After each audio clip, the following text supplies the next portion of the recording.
Welcome! In this video, we will answer a business analytics question. We will carefully explain how a company's performance is scored using a best in industry standard. And then we will identify which statement does not accurately describe that scoring. First, let's clarify what a best in industry standard means. It does not mean we compare a company to itself in the past only. It means we compare performance to top performers in the industry. This is usually done by converting raw numbers into standardized scores. A common way to score performance is to use a weighted score. We compute each key performance indicator, like quality, efficiency, and customer satisfaction, and then combine them. Think of the score as a recipe. Each KPI is an ingredient. The weights tell us how important each ingredient is. If quality is twice as important as speed, it gets a larger weight. Let's create 3 example KPI boxes. Now, let's read the question carefully. Which of the following statements does not accurately describe how your company's performance is scored on the best in industry standard? We will display 4 statements, labeled A, B, C, and D. Then we will analyze each one. Let's analyze each statement slowly.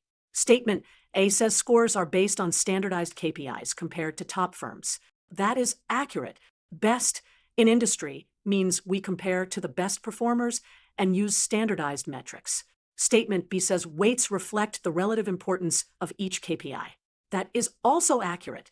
If a metric is more important, it gets more weight in the total score. Statement D says scores can combine multiple categories into a single index. That is accurate too, and it is the whole point of a composite score. So, which one is inaccurate? Statement C says only raw revenue is used, regardless of company size. That is not accurate. Best in industry scoring uses normalized or standardized values, not raw totals. Let's use a small example to make this intuitive. Imagine company X is huge and has revenue of 100 million. Company Y is smaller and has revenue of 30 million. If we score only on raw revenue, company X always wins. But best in industry scoring normalizes the data. We might divide revenue by number of employees or by total assets. This way, we compare efficiency, not just size. So, raw revenue alone is not a fair best in industry score. Let's recap slowly. Best in industry scoring uses standardized KPIs, not raw totals. It combines multiple categories, and the weights reflect importance. Because of that, Statement C is the only one that does not accurately describe the scoring method. Final answer: Statement C is incorrect.